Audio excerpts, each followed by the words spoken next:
Hello, good morning everyone. કેમ છો બધા? આપણે વીરો કા વસંત 22મું કાવ્ય અને છેલ્લું કાવ્ય, આ પછીના બે પૂરક વાચન છે, પણ એના કંઈ શબ્દાર્થ કે એ છે એ તમને ફોટા છે મોકલી દઈશ, એમાંથી લખી લેજો. અને બહુ સરસ મજાના પાઠ છે, બે તો ભણવાના જ છે, પણ અત્યારે આપણે આજે સિલેબસનું છેલ્લું 22મું કાવ્ય છે અને 23મો 24મો પાઠ છે કાવ્ય છે અને 23મો પાઠ છે, એ બે લેવાના નથી. તો વીરો કા કેસા હો વસંત, આપણે આની પહેલાના લેક્ચરમાં પણ જોયું છે કે ભાઈ, જેમ મેં વાત કરી હતી એમ કે હરેક લોકોના જીવનમાં વસંત આવતી હોય છે, પણ વીરોના જીવનમાં એ રીતની વસંત આવતી નથી.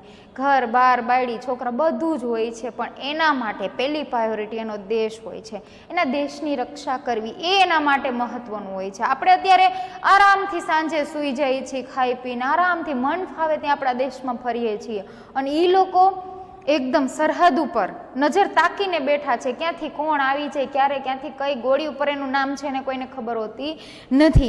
એટલે એના જીવનની વસંત શું છે એ સુભદ્રા કુમારી ચૌહાણ, જે કવિયત્રી છે આ કાવ્યના, એ કહે છે કે વીરોના જીવનની વસંત કેવી હોય છે. વસંત એટલે ફૂલો ખીલતા હોય, જીવનમાં કંઈક નવું નવું આવતું હોય, એકદમ ખુશખુશાલ જીવન જેનું હોય, નવા નવા વિચારો, નવી નવી લાગણીઓ આમ ફૂટતી હોય મનમાં.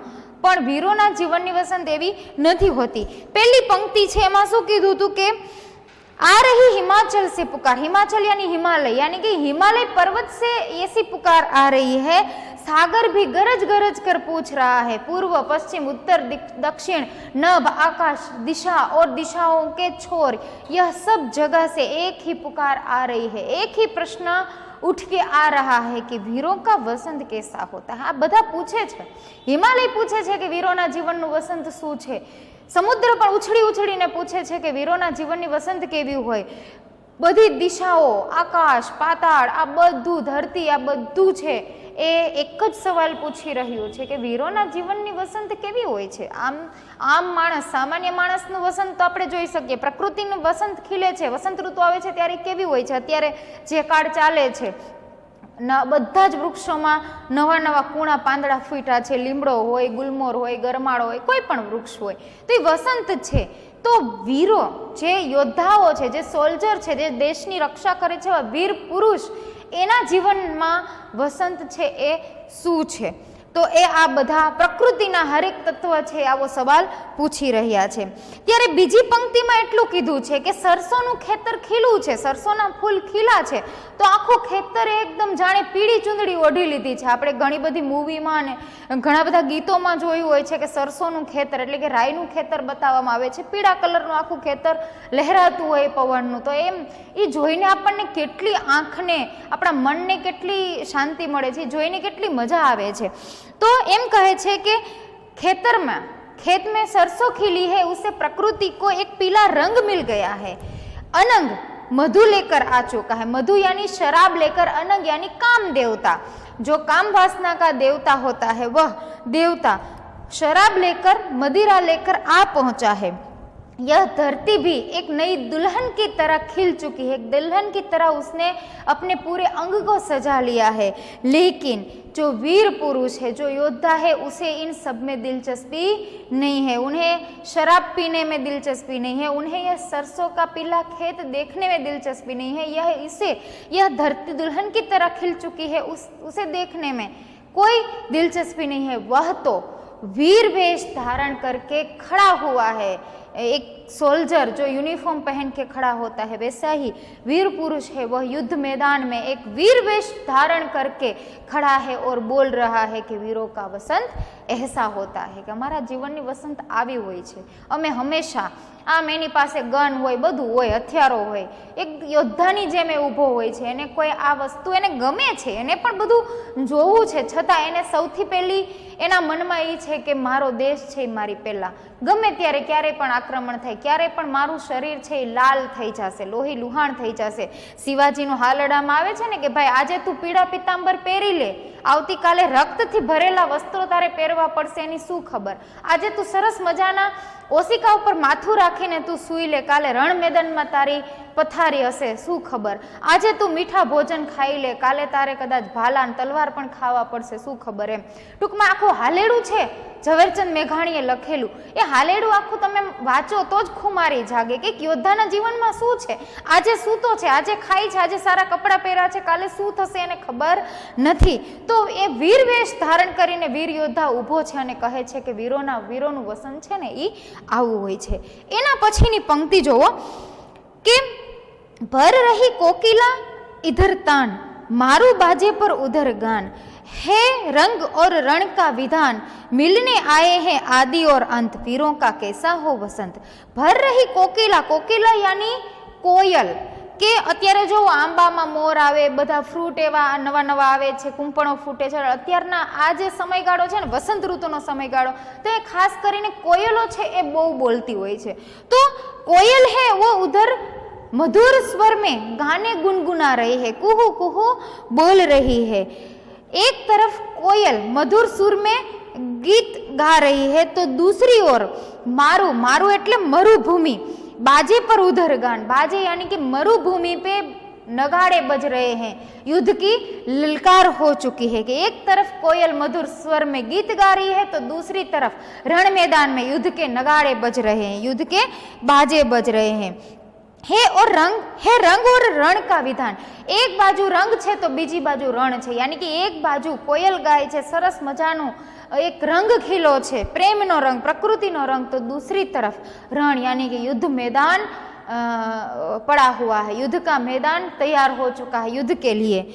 है रंग और रण का विधान, मिलने आए हैं आदि और अंत. ऐसा लग रहा है कि आदि और अंत दोनों एक दूसरे से मिलने, आदि यानी शुरुआत और अंत यानी समाप्ति, ये दोनों एक साथ. सिक्के के एक पहलू, जो एक सिक्का होता है उसके दो पहलू होते हैं, तो ये आदि और अंत एक सिक्के के दो पहलू बन के लगता है कि दोनों एक साथ आ चुके हैं और बता रहे हैं कि वीरों का वसंत कैसा होता है.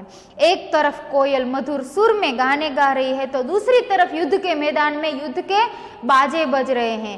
एक तरफ रंग, प्रकृति का रंग खिल चुका है तो दूसरी तरफ रण मैदान तैयार हो चुका है. इन दोनों को देखकर, दोनों अपोजिट है ना, एक तरफ कोयल बोल रहे हैं तो दूसरी तरफ युद्ध के बाजे बज रहे हैं, एक तरफ रंग खिले हुए हैं तो एक तरफ रणभूमि तैयार है युद्ध के लिए. तो ऐसा लगता है कि ये आदि यानी कि एक शुरुआत और एक अंत, क्योंकि युद्ध में किसी ना किसी का तो अंत अवश्य ही होगा. दोनों ही टीम विजय नहीं होती और दोनों ही पक्ष है वो हारते भी नहीं है. किसी एक की हार और किसी एक का अंत, कोई किसी एक का अंत होने ही वाला है. तो ऐसा लगता है कि एक तरफ कोयल बोल रही है, दूसरी तरफ युद्ध के बाजे बज रहे हैं, एक तरफ रंग खिल चुका है तो दूसरी तरफ रण मैदान तैयार हो चुका है. इन दोनों को देखकर ऐसा लग रहा है कि आदि और अंत, शुरुआत और अंत, ऐसा लगता है कि चाहे ये दोनों एक सिक्के के दो पहलू बन के आ चुके हैं और हमें बता रहे हैं कि वीरों का वसंत कैसा होता है. બોર્ડર ફિલ્મમાં જોઈએ ને કે લગ્ન થાય ને તે દિવસે જ આવી જાય એને તેડાવો કે હાલો એ કે યુદ્ધ થવાનું છે ને તાત્કાલિક તમને બોલાવ્યા છે. હજી તો બિચારા છૂટી લઈને એના ઘરે માન પહોંચ્યા હોય ત્યાં તો એને તરત જ છે એ સંદેશો આવી જાય કે યુદ્ધની તૈયારી થઈ ગઈ છે, લલકાર થઈ ગયો છે અને યુદ્ધ ટૂંક સમયમાં હવે થશે જ, તો બધા જવાનોને છે પાછા બોલાવી લેવામાં આવે છે. તો એવું લાગે કે શરૂઆત થઈ સાથે જ અંત છે એ પણ આવી ગયો છે અને બતાવે છે કે વીરોના જીવનની વસંત કેવી હોય છે. એના પછીની પંક્તિ, कह दे अतीत अब मौन त्याग, लंके तुझ में क्यों लगाई आग, हे कुरुक्षेत्र अब जाग जाग, बदला दे अपने अनुभव अनंत, वीरों का कैसा हो वसंत. અહીંયા જો કવિયત્રી શું કહે છે, અતીતને કહે છે કે હે અતીત, અત્યારના સમયમાં આપણું જે ભૂતકાળ છે, જે बीता हुआ कल है, उसमें बहुत सारी कुर्बानियों की कथाएं, कुर्बानी की कथाएं उसमें समाई हुई है. हर एक वीर पुरुष ने कुर्बानी दी है, अपने घर परिवार की कुर्बानी, अपनी जान की कुर्बानी उन्होंने दी है अपने देश को आज़ाद कराने के लिए, अपने देश को एक स्वाधीन बनाने के लिए. तो अतीत से कवियत्री कह रही है कि हे अतीत, तू भी अब अपना मौन त्याग दे, तू भी अपना मौन व्रत छोड़ के आज बता दे कि कैसे कैसे वीर पुरुष हमारे देश में हुए हैं, कैसे कैसे योद्धाओं ने बलिदान दिए हैं, ये सब तू अब मौन त्याग कर बता दे हमें। આપણે જોઈએ ને હિસ્ટ્રી વાંચીએ તો ખબર પડે કે ભાઈ જલિયાવાલા હત્યાકાંડમાં શું થયું હતું, કઈ જગ્યાએ શું થયું હતું, કાલા પાણીની સજા કોને મળી હતી, લોકમાન્ય તિલક કોણ હતા, ચંદ્રશેખર આઝાદ, વીર સાવરકર, આ બધા, રાણી લક્ષ્મીબાઈ, તાત્યા ટોપે, શિવાજી મહારાજ, મહારાણા પ્રતાપ, આ બધા વીર યોદ્ધાઓ છે એ કોણ હતા। એ અતીતને કહે છે કે તું હવે તારું મૌન ત્યાગી દે અને અમને આ બધું તું બતાવી દે કે હે અતીત તું अब अपना मौन त्याग दे, हे लंके तू भी बता दे कि तेरे अंदर तुझ में राम ने आग क्यों लगाई थी, किस लिए तुझ में आग लगाई थी, राम ने नहीं सॉरी हनुमान ने तुझ में क्यों आग लगाई थी। कारण के धर्म अधर्म विरुद्ध आ બધું હતું, સત્ય અસત્ય વિરુદ્ધ આ હતું કે જે કોઈને શક્તિ મળે છે એ શક્તિનો જ્યારે દુરુપયોગ થાય છે, એ શક્તિ પર જ્યારે ઘમંડ આવે છે ને ત્યારે વિનાશની શરૂઆત થાય છે અને વિનાશ થઈને જ રહે છે। હવે રાવણ જેવો રાવણ એટલો શક્તિશાળી હતો કે એણે બધા જ વરદાનો પ્રાપ્ત કરી લીધા હતા।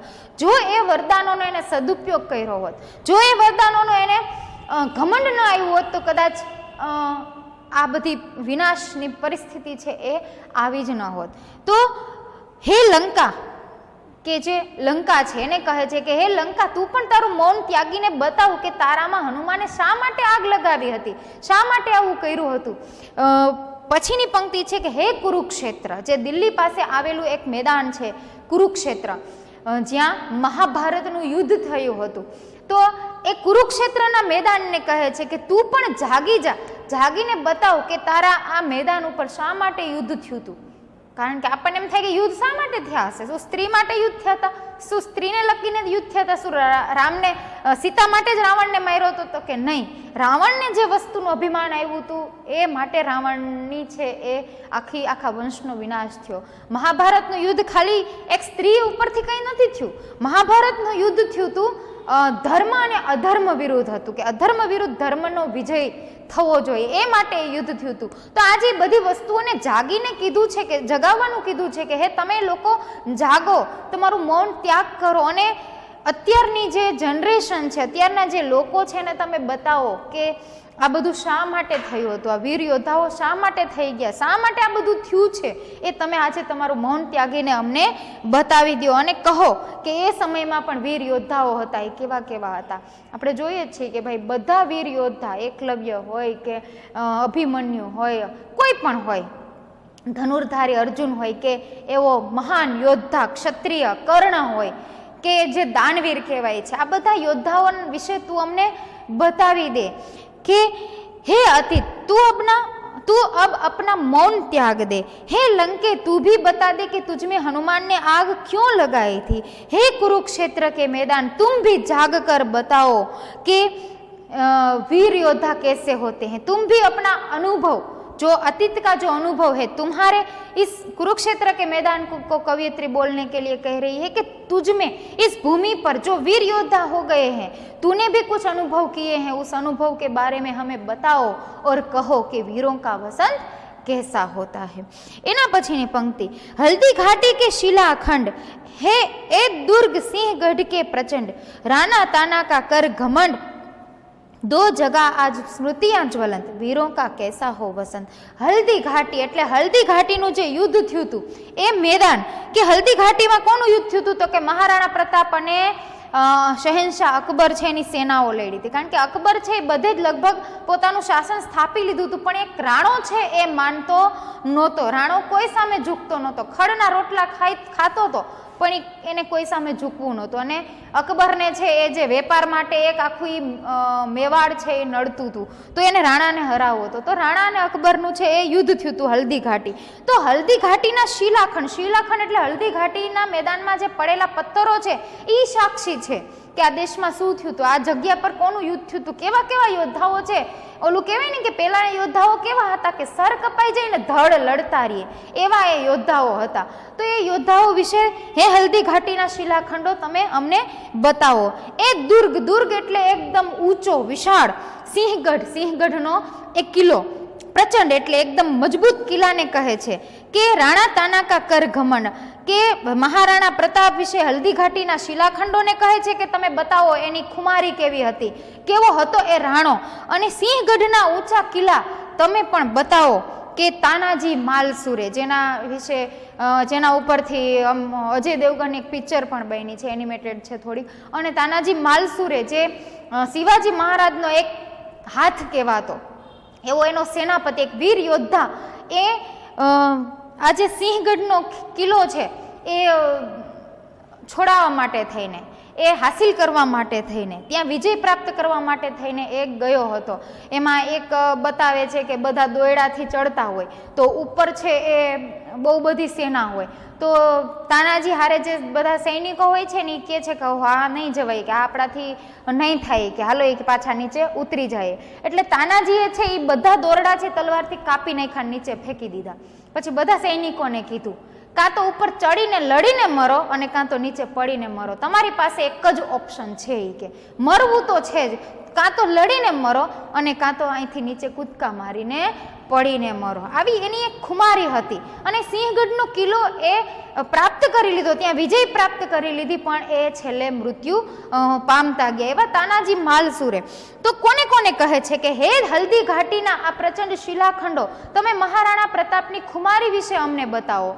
હે સિંહગઢના મજબૂત ઊંચા કિલ્લા, તમે પણ તાનાજી માલસુરેની જે હિંમત છે, તાનાજી માલસુરેની જે ખુમારી છે, એની જે કંઈ એની શક્તિઓ છે એના વિશે તમે અમને બતાવો. दो जगह आज स्मृतियां ज्वलंत, जो मरी हुई स्मृतियां हैं उसे आज जगा दो. हे हल्दी घाटी के पत्थरों, हे सिंहगढ़ के मजबूत किलों, तुम अपनी पुरानी जो स्मृतियां हैं, जो यादें हैं यहाँ से जुड़ी हुई, उन यादों को आज जगा दो और बता दो राणा और तानाजी के बारे में. हमें वह सारी स्मृतियां जिंदा करके आज फिर से बता दो और कहो कि वीरों का वसंत कैसा होता है.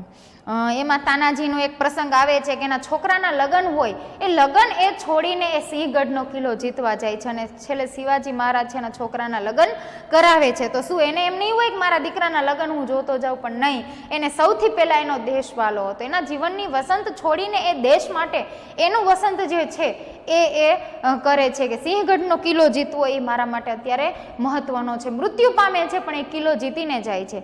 તો એ કિલ્લાને કહે છે, હલ્દી ઘાટીના પથ્થરોને કહે છે કે તમે રાણા અને તાનાજીના બલિદાન વિશે અમને બતાવો અને કહો કે વીરોનું વસંત કેવું હોય છે. છેલ્લી પંક્તિ, ભૂષણ અથવા કવિ ચંદ નહીં, बिजली भर दे वह छंद नहीं, है कलम बंदी स्वच्छंद नहीं, फिर भी हमें बतावे कौन हंत, वीरों का कैसा हो वसंत.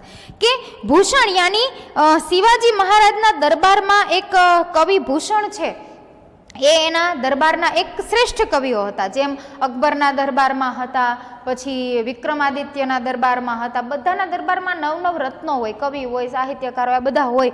તો શિવાજી મહારાજના દરબારમાં એક કવિ છે એ ભૂષણ નામના કવિ હતા, અને બીજા એક કવિ છે ચંદ બરદાઈ, જે પૃથ્વીરાજ ચૌહાણના દરબારના વીર રસથી ભરેલી કવિતાઓની રચના કરતા. કારણ કે કવિઓ છે ને એ એવી કાવ્યની રચના કરે ને તો દરબારમાં બેઠેલા સૈનિકોની અંદર જ ખૂન ખોલી ઉઠે, એને કંઈક મોટિવેશન મળે, એને કંઈક જુસ્સો મળે, એ માટે એવો વીર રસ, કારણ કે રસોથી ભરેલી કવિતાઓ હોય ને તો જ માણસની અંદર રસ જાગે. અમુક પંક્તિઓ એવી હોય ને કરુણ રસથી ભરેલી પંક્તિઓ વાંચો ને તો એ આંખોમાંથી આહુડા છે દળદળ જતા રહીએ. અમુક પંક્તિઓ એવી વાંચો ને કે કસુંબીનો રંગ છે, શિવાજીનો હાલરડું છે, એ વાંચો ને તો આમ રૂવાડા ઊભા થઈ જાય.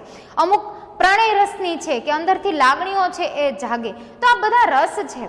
તો રસપ્રદ કવિતાઓ છે પેલા હતી કે ભાઈ શિવાજી મહારાજના દરબારમાં જે કવિ ભૂષણ હતા, પૃથ્વીરાજ ચૌહાણના દરબારમાં વીર રસની કવિતાઓ લઈને આવે એવા ચંદ બરદાઈ નામના કવિઓ હતા. તો આજે એવા ભૂષણ કે ચંદ જેવા કવિઓ નથી. અત્યારે આપણે ન્યૂઝપેપરમાં બધે વાંચતા હોય કવિતાઓ, છંદબદ્ધ હોતી નથી, ખાલી પ્રાસ મેળવી લે, ગયા થા આયા થા, બસ છેલ્લે બે શબ્દોનો પ્રાસ મેળવી લે અને શબ્દો તો બસ ફીટા ફીટા ક્યાંકથી મળી ગયા હોય એમ જોડીને કવિતાઓ બનાવી નાખે છે. પણ પહેલાના કવિઓ એક એક શબ્દ છે એ ગુઢાર્થ સાથે હતો, એક એક શબ્દ એનો કંઈક કહી જતો, એક એક પંક્તિ છે અંદરથી ખુમારી જગાડી દેતી, એવા કવિઓ હતા. આજે એવા ભૂષણ અને ચંદ બરદાઈ જેવા કવિઓ નથી. આજે શરીરમાં એકદમ વીજળી ભરાઈ જાય, એકદમ જુસ્સો ભરાઈ જાય એવા છંદો પણ નથી, એવી છંદબદ્ધ કાવ્ય રચનાઓ પણ આજે થતી નથી।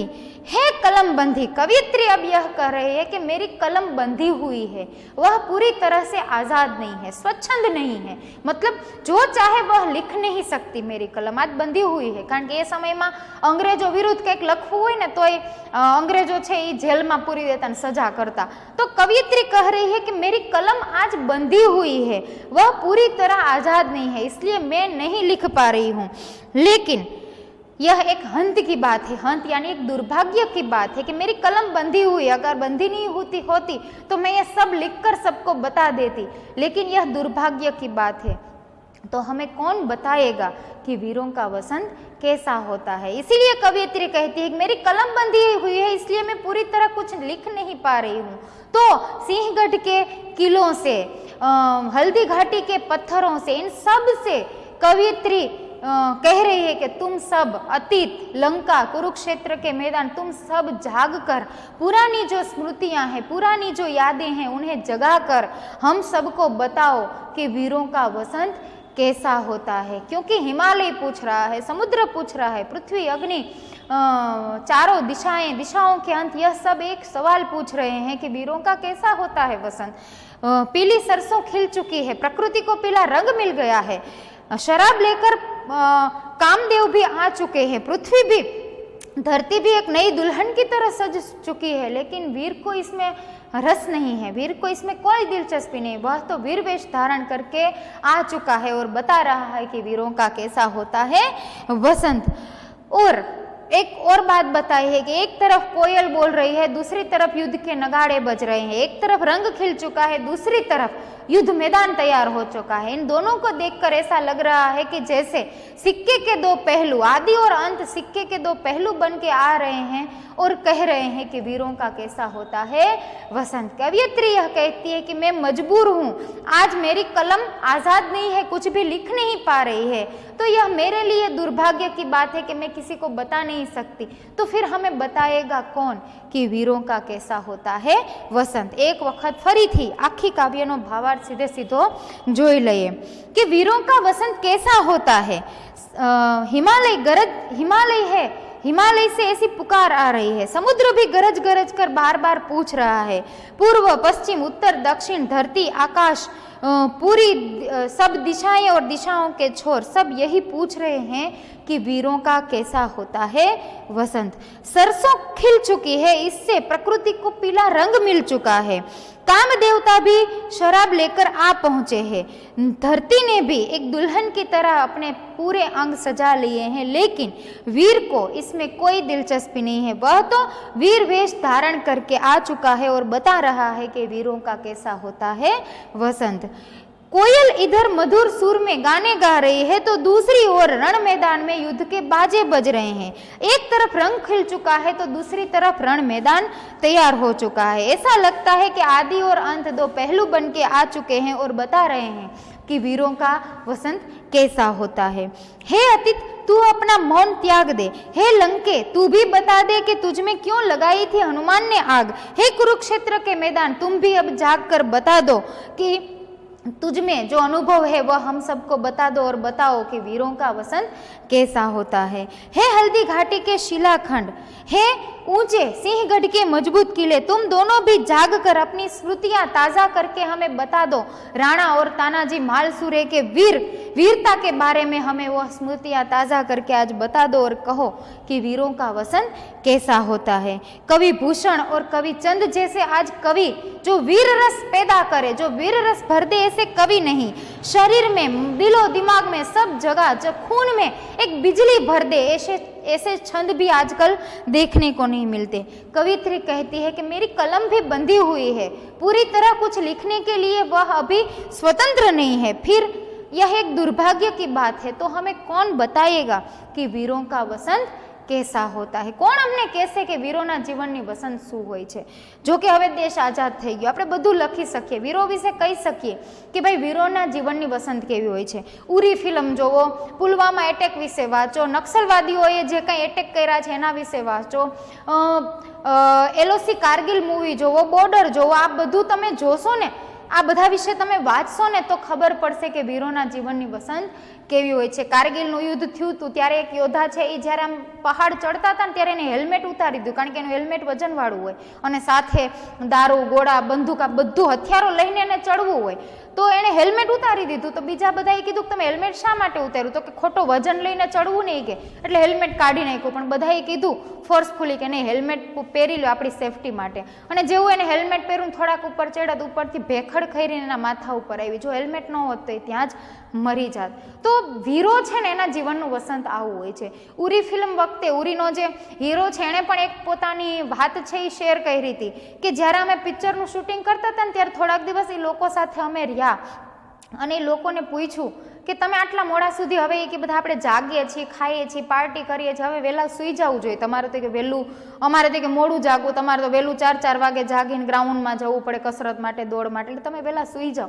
ત્યારે લોકોએ કે સરસ જવાબ આપ્યો એ કે અમે આજને જીવી લઈએ છીએ, કાલ સવારે અમે જાગશું કે નહીં, ખબર નહીં કઈ ગોળીમાં અમારું નામ લખ્યું છે, ખબર નહીં કયા દિવસના ન્યૂઝપેપરમાં હેડલાઇન્સમાં અમારું નામ હશે કે આ ભાઈ શહીદ થઈ ગયો. એટલે કે અમે કાલની ચિંતા નથી કરતા, અમે આજને કે જીવી લઈએ છીએ. અને ખરેખર એવું જ થયું હતું ને, લોકો સૂતા હતા ને એની ઉપર એટેક કરવામાં આવ્યો હતો. એ લોકોને તો ખબર નહોતી કે અમે સવારે જાગશું કે નહીં. તો આજમાં આવી કે અમે જીવવામાં માનીએ છીએ. આવા એ વીર યોદ્ધા. તો વીર પુરુષના જીવનની વસંત કેવી હોય છે. સરસ મજાનું કાવ્ય આજે અહીંયા પૂરું થાય છે. સ્વાલેખન છે તમને પીડીએફમાં મળી જશે. હવે પછીના લેક્ચરમાં આપણે પૂરક વાચન પેલું વિમાન સે છલાંગ અને એક વિક્રમ સારાભાઈનો સરસ મજાનો પાઠ છે એ તરત જ આપણે ચાલુ કરી દેશું. અને ટેસ્ટ માટે બધાને best of luck. Thank you.